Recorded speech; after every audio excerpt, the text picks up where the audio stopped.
Okay, hello everybody. This is Mitch Weisberg. I'm here with Mind Shifting Monday with Mitch, and my guest today is Paula Washington.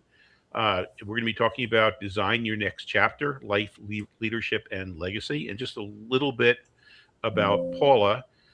She is an MBA and an MS. Oops, sorry, one second. I just realized that I'm also listening on LinkedIn, and so that, oops, or maybe I'm listening on Substack. There. Okay. So now I'm out of Substack. I'm out of LinkedIn, and and this is what you get for going live, right? Something always happens.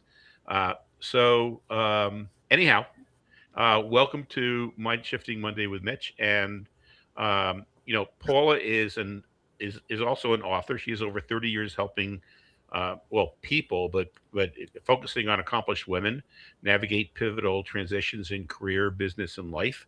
Um, Her book is called The Encore Playbook, which I have and I've been reading, and she has a journal right here. Um, that's a companion to the book. And Paula, welcome. Well, thank you so much for having me, Mitch. I thoroughly enjoy our conversations. I'm excited today about design your next chapter because that's right in my wheelhouse. And how was my introduction? Were the parts about that you want to let people know about before we actually start talking about designing your next chapter? Anything that you'd Well, like I to say? think you shared everything. I mean, every chapter. Um, how all this got started, actually, I was downsized a couple of times from corporate, and the last time, of course, I'm overqualified and all that jazz, right? And so it's like, Hmm. okay, what are you gonna do? Um, do what I always do. I have my courses, I have this, that, and the other. So I go to the SBA to get a loan for my business, and they didn't have a program for women in entrepreneurship. Of course, I have a entrepreneur program in my briefcase because I always travel with everything. And I ended up being the spokesperson for their program, for their women's program for that season. And it was a really great experience for me, encouraging. I didn't have to get a loan because I got a contract. I got paid for that day as well. And so that started that whole snowball effect from going from corporate into business ownership and what that looks like and being able to help others transition as well. And just that shows just kind of an example of leadership. But you're not the first generation of leadership in your family, right? It's like four generations, and that I was just kind of awestruck. So maybe you can just go back and let people know about your great grandmother, your grandma, your mom. Okay, well, I'll share about that. It's so interesting. When I was writing the Encore playbook, I was like, okay, how did I get here? And not that I can't track my own steps, but why am I here? What is the force behind me?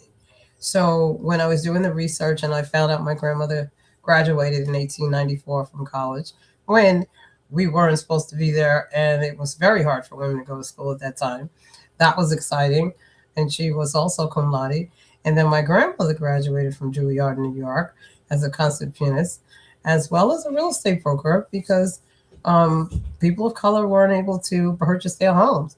And so even my grandparents, great grandparents, and so my great grandfather had to have his attorney purchase it.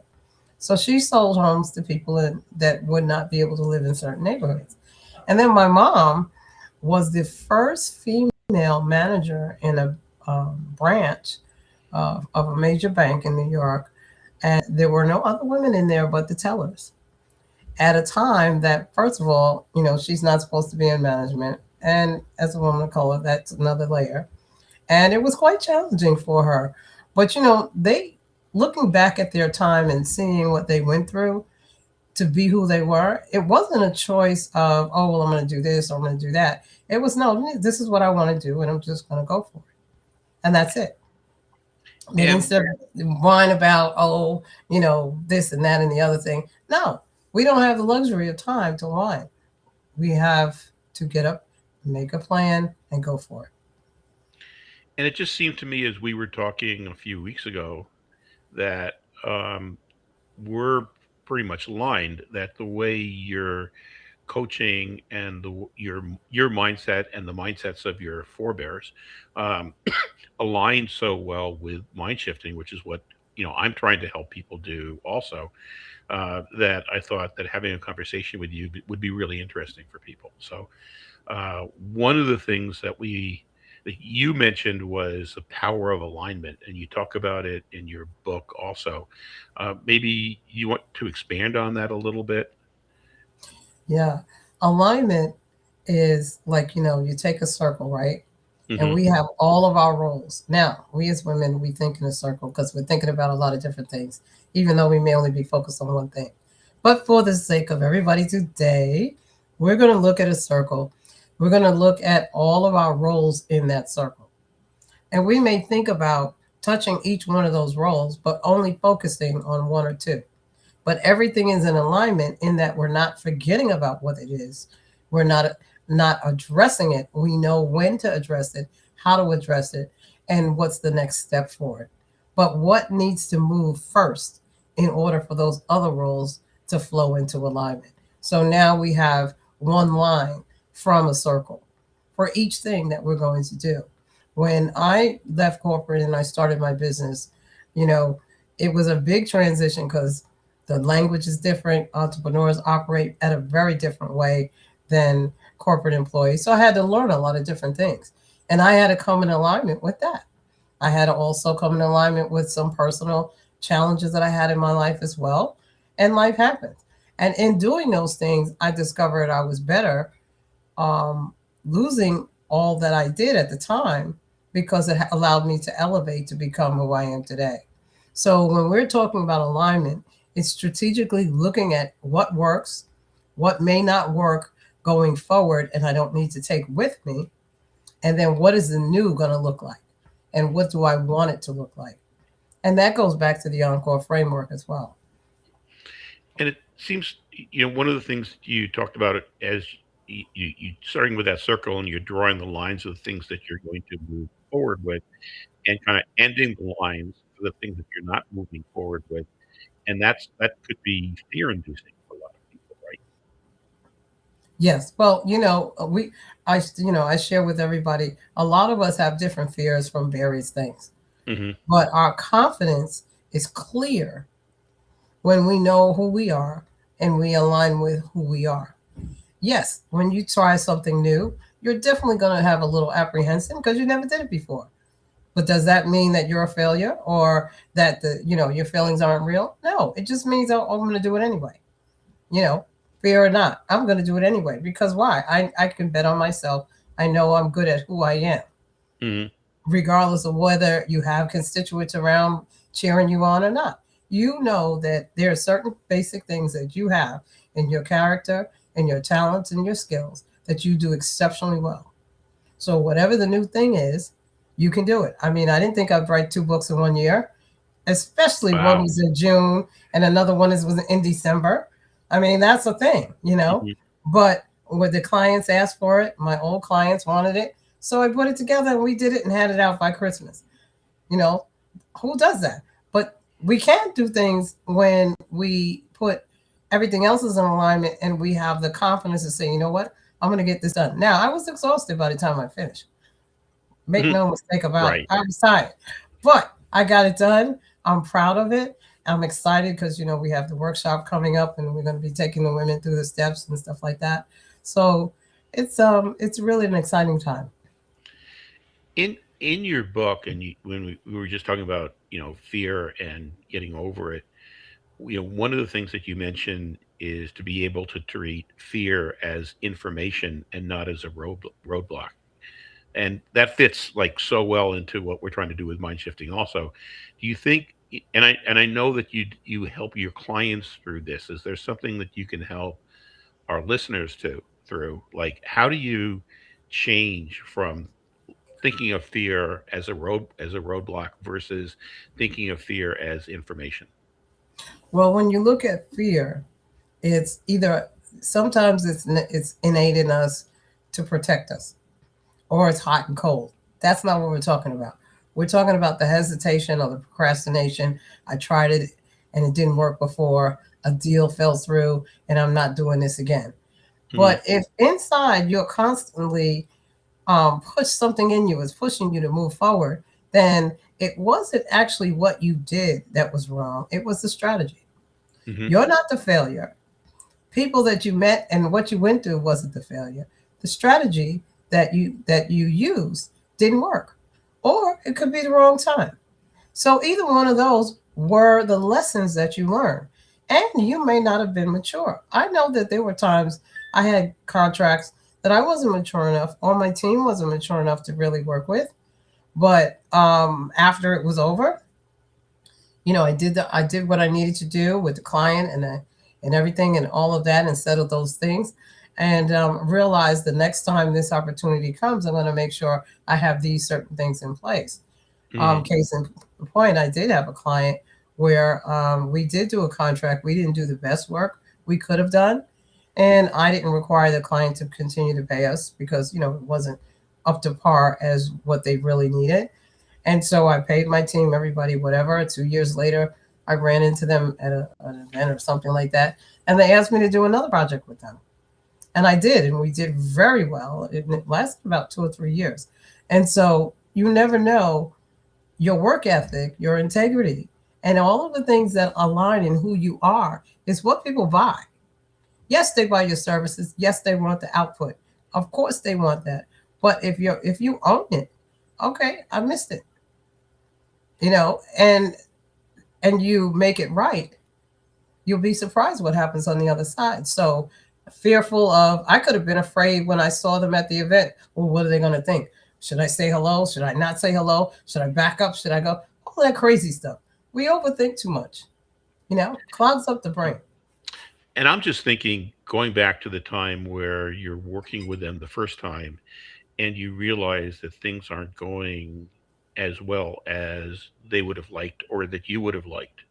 Like, that could be that could cause a lot of people to go defensive.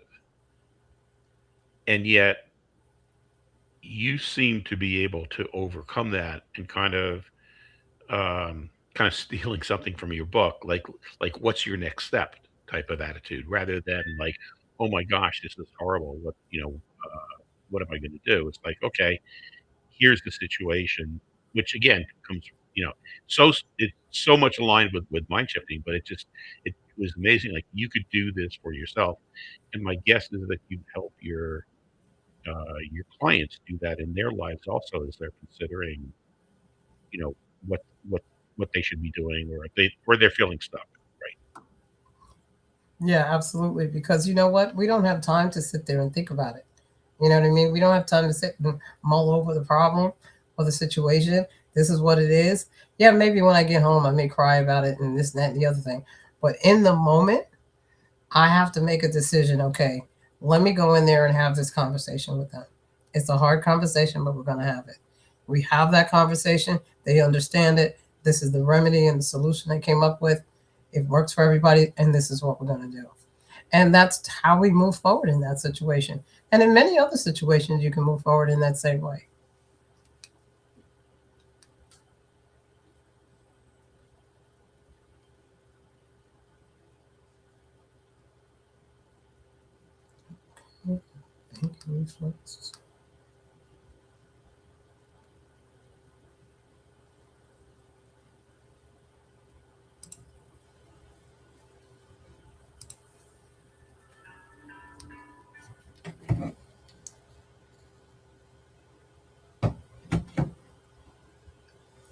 Well, I think we're frozen, everybody. If you can still hear me, Mitch will be back in a moment, I guess.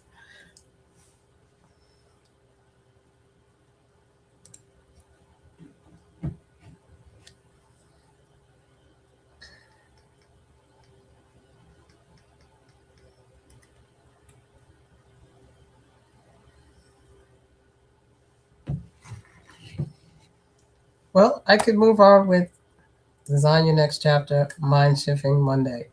What I can share with you is that when we're talking about mind shifting, sometimes it's about having a strategy or a formula or a direction in which you want to go. And when I wrote the Encore Playbook, I created a formula, sort of a framework, if you will, for that particular direction that was helping people move forward in. And one of those things was actually to be able to create this framework, starting with E is for exit with intention, N is for navigating the new, and C is for commit, communicate, equal authentic connections, and O is for opportunity, uh, be able to create those opportunities, recognize the opportunities, and actually seize them. There are sometimes, we see a lot of things or miss a lot of things because we're not paying attention or we're not focused. And so being able to align yourself with recognizing opportunities are going to come to me. I just have to be able to see them is one of those things. And then R is for relevance. You got to be relevant to the time you're in, to the program that you're looking to move forward in doing, whether it's a business, whether it's a job, whatever it is. And then also, we're looking at E is for excellence, that your standard of excellence. What are you the go to person for, given your certain skill set? No one else does it better than you. And when we're looking at all of the whole word encore, one of the funniest things that I experienced with the N, which is for navigating the new, after the crazy and the chaos, I realized I created chaos and I created um, the frying pan and the fire at the same time. And I just got a message from Mitch that his system just crashed. So I guess I will be carrying the rest of this talk with you guys by myself. So anyway, um, when doing, when I was thinking about the frying pan and the fire and the crazy and the chaos, all of that together, creating that whole encore gives you a flow and a framework of what's next and how to move forward. And so in the playbook that I created for, women to look at everything that they've done, all of their assets, all of their experience, because experience doesn't have an expiration date. We take everything that we know, we package it, we leverage it, and then we look at what do I really want to do? What's going to work for me going forward? And what do I really not want to do as well? It's always important to know what you don't want to do, because then you will be more productive in the things that you do and pursue, and the people that you allow in your life, the relationships that you need to have and you need to draw to you to succeed in the areas you need to go. You may need new mentors, you may need new people, or anything. Hi, Mitch, you're back. I was Yeah, just carrying the show until you got back. that's what somebody texted me, and my internet crashed. Mm-hmm. Um, so yeah, last week I did this in Florida, and my internet crashed in Florida, and today my internet crashed here. So how's the show going then? I don't know. I guess they'll let you know. I shared with them the Encore framework, and so I hope I was able to give them some information that they could understand as to why we're talking about design your next chapter, what Hmm. having a framework and a formula, having a strategy, how that works, and then how that also works with mind shifting, because your perspective has to change. When you go from one decade to the next, you're not the same person. So, and also the skills and talents that you had in one stage of life may not be necessary for the next stage in life, or it might be. We don't know. Hmm. But now that we're all in this AI place, and we have to learn that along with everything else, Right. how about we need to know what we're good at, and then we staff our weaknesses with what we're not. You know, I got this. I have some challenges with my technology and stuff like that, and I like to have somebody help me with that, with certain Hmm. areas that I just know I'm not going to do it. It's just not going to work. So And that's part of figuring out what you're good at, what you're going to do, what you're not good at, and as you say in the book, to do that with clarity, courage, and consistency. Right. yes, it's extremely important to be consistent. In order to build anything, especially a business, continuity is key. If you have clarity and you're confident and you've got that continuity and you're intentional, there's nothing you can't accomplish. Now, I'm not saying you're not going to have challenges. You're always going to have challenges. Are you going to make mistakes? Absolutely. That's what life is about. But the good thing about it is every day you show up, every day you gain ground. Every Hmm. day opportunity comes to you. Every day you learn something new. And you never know what resource or relationship will show itself that day. So if you don't show up, you don't know what you missed.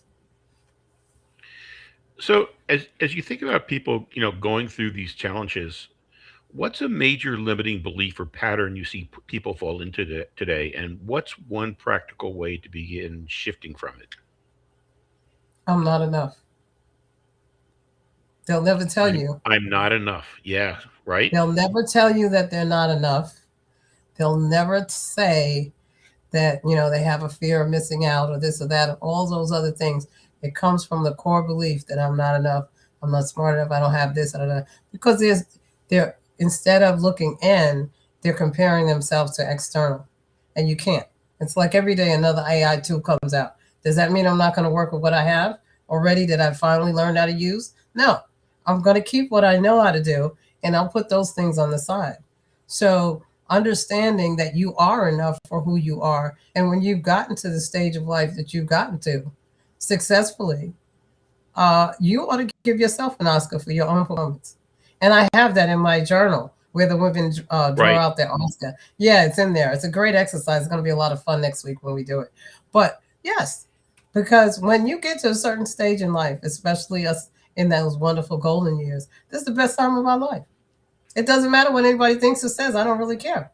You know what I mean? Hmm. Because we are doing and being the best that we were born to be at this time. And the wisdom that we gain, the experience that we gain. Oh, I may not know the tools and technology, but one thing I can tell you is how to do something and how to make it work. Hmm. And so putting those two together and having those intergenerational conversations, that eliminates a lot of fear sometimes, and it builds confidence on both sides. So if I felt like I wanted to apply for a particular job, and then I look at the job and I look around at the people who may have that job, and I say, something, I'm just not good enough, or I can't do this. Is there a short thing that you would, or is there a relatively quick thing that you would say to me to change, to turn me around, to help me turn myself around? Absolutely. Well, who said you couldn't do it? You said you couldn't do it, but you've done the job you did. What if you do it well? I had a contract that I had an opportunity to apply for RFP and I didn't because everybody else around me, I Hmm. thought, I wasn't good enough or I didn't have the business. All of them were experts. Long story short, nobody got granted that RFP. Hmm. It was $25,000. Okay, no one got granted. Now, if I threw my hat in the ring at that time, I could have gotten it, but I'll never know. Right. So after that time, I said, I don't care what it is, I'm going to go for it. Hmm. Because the best thing that can happen is that I landed. And my guess is you also use kind of a technique, or more than I guess. I know you use a technique that we also talk about it in mind shifting, which is when a person says, I can't do this, is you walk them through the successes that they've already had, and how at each one of those times where that they look at themselves as having succeeded at something, there was a time in that where they also thought that they couldn't do it, and they were able to overcome it, and that this is just another time. And Exactly. walking people through their own experiences, it's a great confidence booster, right? Absolutely. Because what I realized in my life, when I bet on myself, I win. When I listen to other people and I Hmm. follow everybody else's plan, I get off track and nothing works. So all I have is me. I'm going to bet on me and I'm going to win every time. And however the outcome is, I'm not responsible for that. I'm only responsible to do it, to put it out there. So if the output is excellent and quality, and for some reason it doesn't take at that moment, it might not be the next time, right time. But how many proposals have we put together and then somebody maybe a year or two later asks us for something, we already got it packaged and ready to go. So Right. we always win. if we're Yeah. open. And then, as we're drawing, I guess we have about 5 or 6 more minutes, but is there like a belief or interpretation about a success or growth that you'd like to address with listeners or help them through today? A belief Or or interpretation about success or growth that you'd like to address for listeners today?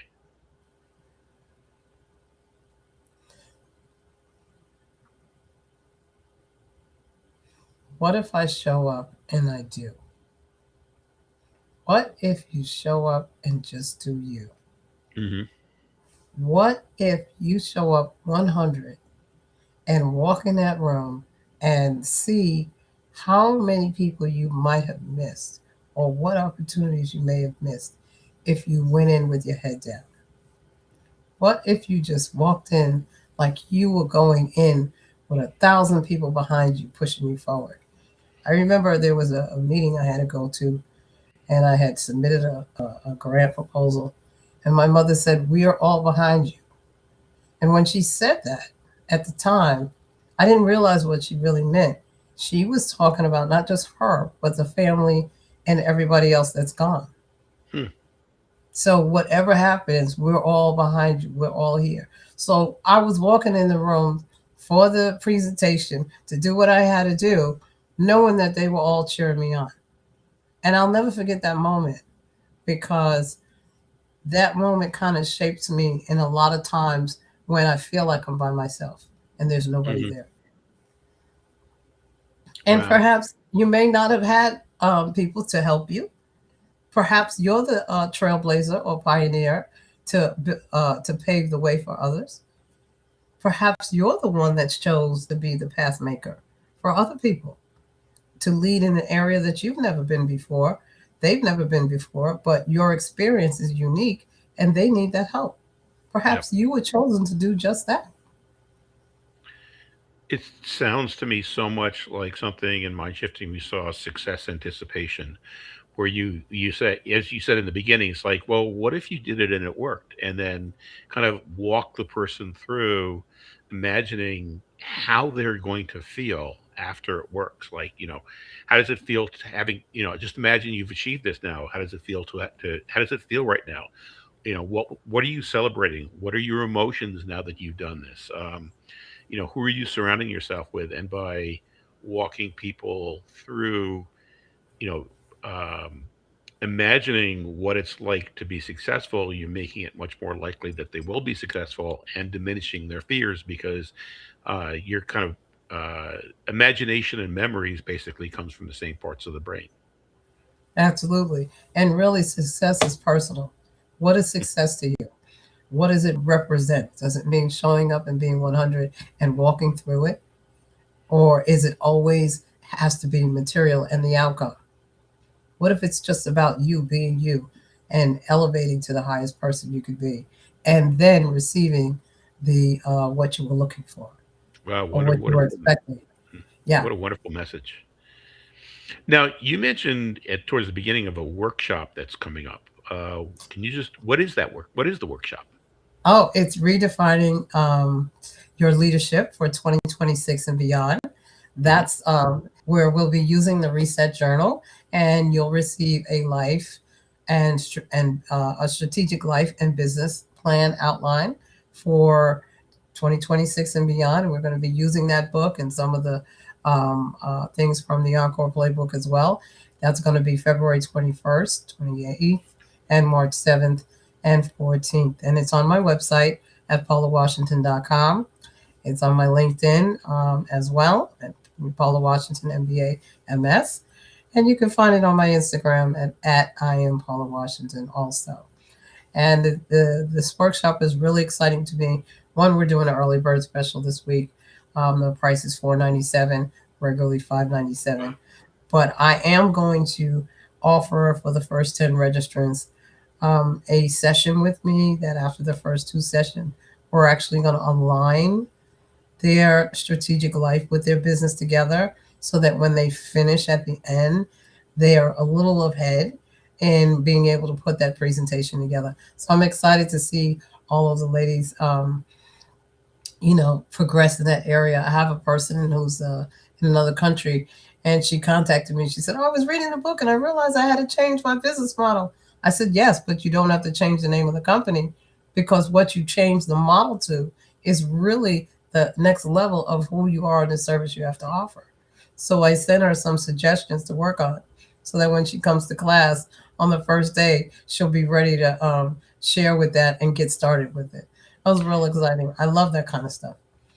You know, so many people give workshops and they're basically sitting and listening to somebody talk, but this sounds like it's really interactive because you're coaching people through the changes that they need to make, and by they're entering things and journaling about it.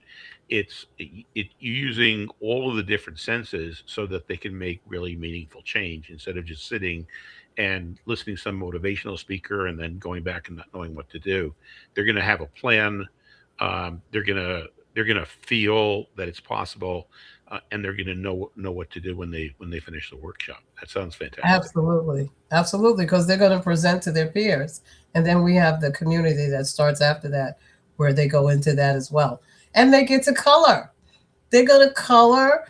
They're Mhm. going to, use their markers and all kinds of things. If they want to paint in their little, when they're drawing their little stuff, they could do that. It's going to be really, really fun. I love that kind of stuff when we get to play and do those kind of things. And although it's virtually, it's kind of cool because everybody can see what they're doing on their desk and stuff like that. We have really a lot of fun games and stuff that I'm looking forward to. And they can find that at www.paulawashington.com, right? Correct. On the events, and you just click on it and you'll get all the information. And you can sign up. Both of the books will are available in ebook for you to download, and you can have those whether you want to print them or whatever, or you can order them from Amazon, and all that information is there. But the ebooks are given to you for free. Oh, It's great. included in the price. Yes. Okay, so anything that you want to leave people with before we end the stream? Well, was a wonderful time talking with you, Mitch. I always enjoy when we have our mind shifting conversations. And I wish that everyone for 2026 would just own their own truth and go for it. This is the year of the fire horse, I understand. Hmm. So get your gallop on and go. Well, thank you, and thank everybody for listening and watching the repeat. And this is Mitch Weisberg. Hope to see you all next Monday, and encourage anybody to look into Paula's workshop on the February 21st. Right? Yes. Okay. Take care. Bye, everybody. Bye.